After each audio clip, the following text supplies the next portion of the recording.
Hello, boys and girls. I'm back with another video. This is Worldly Wise Lesson 13. So I'm going to go through the words and go through the activity where you'll complete activity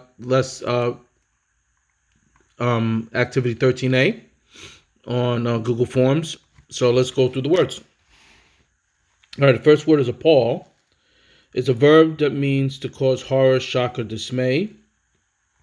The teachers were appalled by the poor test results. It means that they were shocked, they were saddened by it. Appalling is an adjective meaning causing shock and horror. The television report exposed the appalling destruction of the rainforest. The next word is dejected, which is an adjective. It means discouraged or low in spirits. Jesse felt dejected when he couldn't find his friends at the park. The next word is depend, which is a verb. There's two definitions: to rely on for support or to be based on. So to rely on for support means that you need someone for help, like many blind persons depend on guide dogs. They need the guide dogs. Whether I go to the concert depends on what my parents say. So that definition means it's based on what someone says or what someone does. Dependable means reliable. It comes from the word depend, but it's an adjective. If you do a lot of walking, you need a dependable pair of shoes. Okay, next word is dreary, which is an adjective, means sad and gloomy. So if you have a dreary day, it means it's probably cloudy, it's dark, it's not bright outside. It's the opposite of like happy or joyful. A fanatic is a person whose enthusiasm for a belief is extreme. Someone who's really feels strongly about something. Uncle Roger ran the restaurant for years, and he was a fanatic about cleanliness in the kitchen, meaning that he wanted to make sure it was super clean. So when you're a fanatic by something, you really like go for it. You're excited about it, extremely excited about it. Fanatical is an adjective carrying an interest or enthusiasm to extremes. Mr. Gradgrind was a fanatical believer in the importance of facts. Okay, impact. It's a noun, the striking of one object by another. The impact of the ball bruised the catcher's arm. So you can have a positive impact or you can have a negative impact. Positive impact of getting money means you can shop for more things or you can save your money for future purchases. A negative impact of losing your job means you'll have less money and you could lose your job. So you can have good impact, bad impact, positive or negative. It also can mean a forceful impression. Martin Luther King Jr.'s I Have a Dream speech had a great impact on millions of Americans. So that's another word for definition for impact. Invade, to enter by force in order to take over. So the German army invaded Russia in June 1941. It means that they came in without permission. To intrude or to enter in great numbers. I'm putting a lock on my drawer so my little sister won't be able to invade my privacy anymore. So some of you with younger siblings can relate to that, or older siblings. Invasion is a noun. That's the act of invading. The neighborhood kids planned an invasion of our treehouse. So invasion comes from the word invade. Isolate, to cut off from others, to be separated from others.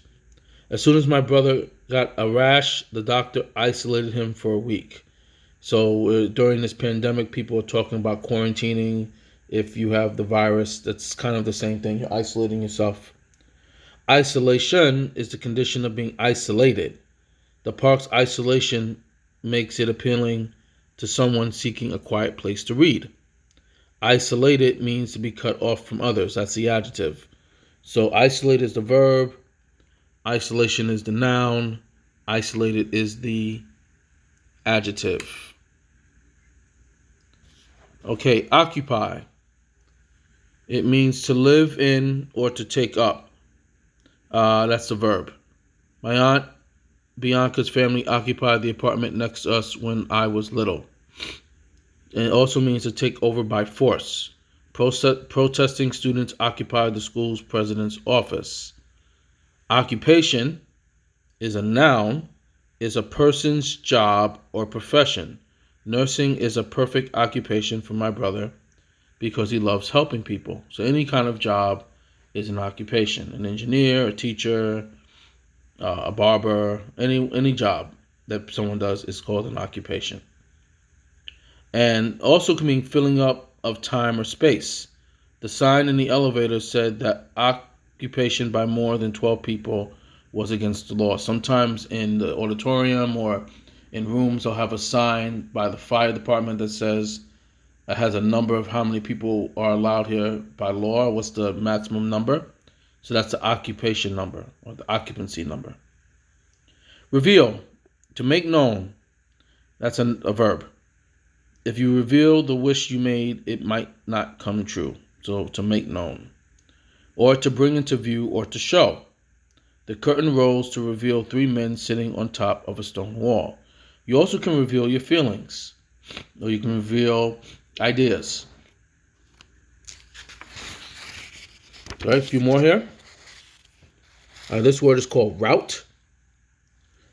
Different than a route that you would drive on a street. This one doesn't have the E, so notice the different spelling. A rout, this type of rout is a noun. It's a disorganized retreat from an attack, a total defeat. The battle ended in a rout as the enemy dropped their weapons and ran. Suspect. Oh no, I'm sorry. That's the noun. The verb is to defeat completely. The home team routed the visitors 72-21. So when you rout someone, that means that you beat them by a big margin. You beat them really bad, completely. Suspect, or you might call it a blowout. Suspect, to think of as probably guilty. That's a verb. The teachers, now this is 2 ways to say this. This is suspect and suspect. Suspect is the verb.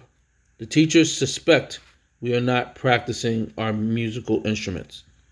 So the way the accents on the second syllable, suspect, also means to suppose that something is true. I suspect that she knows more algebra than she thinks she does. Now, the noun version is suspect. The accent is stressed on the first syllable. So the first word, the way to say it is suspect and suspect and suspect. Suspect, suspect. Suspect is a noun, a person believed to be guilty. The suspect asked to see a lawyer before being questioned. So there's 2 ways to say that word. Suspect, which is the verb, and suspect, which is the noun. Practice saying that. Temporary. Adjective, lasting or made to last for a short time. The town hall provided a temporary place for people to stay after the storm. Next word is terror. Great fear, noun. Thunder and lightning always fill my grandmother with terror.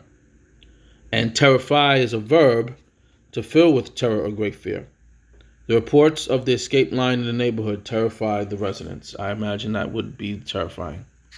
And the last word is tragic, which is an adjective, causing great sadness, terrible, or dreadful.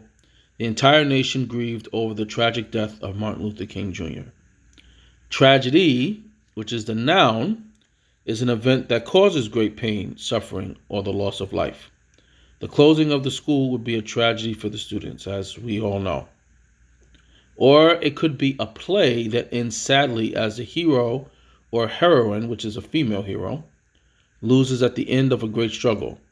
I would rather see a comedy than a tragedy. So for 13A, you're going to want to review these words. And then the activity, you are going to complete on Google Forms. So this video will be posted here. Here are the word lists that you can refer to. And this video you can listen to.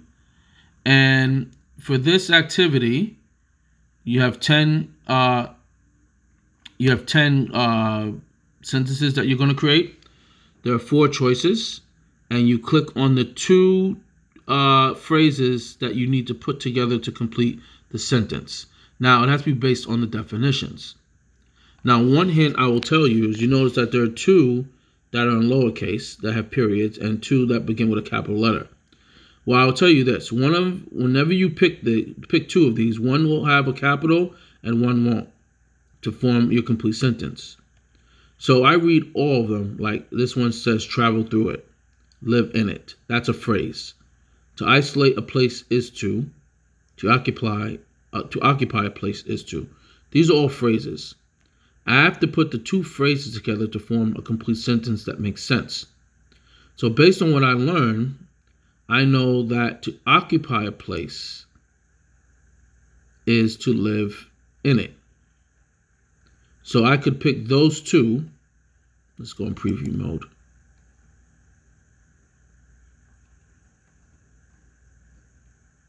So I would select these two.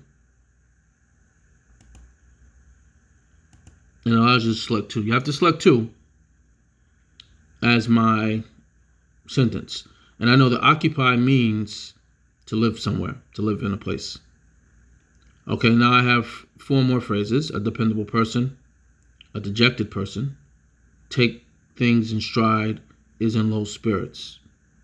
Well, a dependable person is not in low spirits, and they don't take things in stride. That's not what a dependable person means.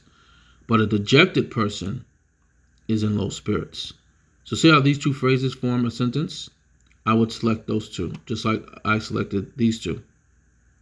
Okay? So try that out. And you have 10 of these just like that. So you would select two. And one thing is, if you make mistakes after you submit it, it'll let you know what the mistakes are, but they won't tell you the correct answer. So you have a chance to edit and resubmit. All right, boys and girls, good luck with Worldly Wise 13A, and I'll see you soon. Bye-bye now.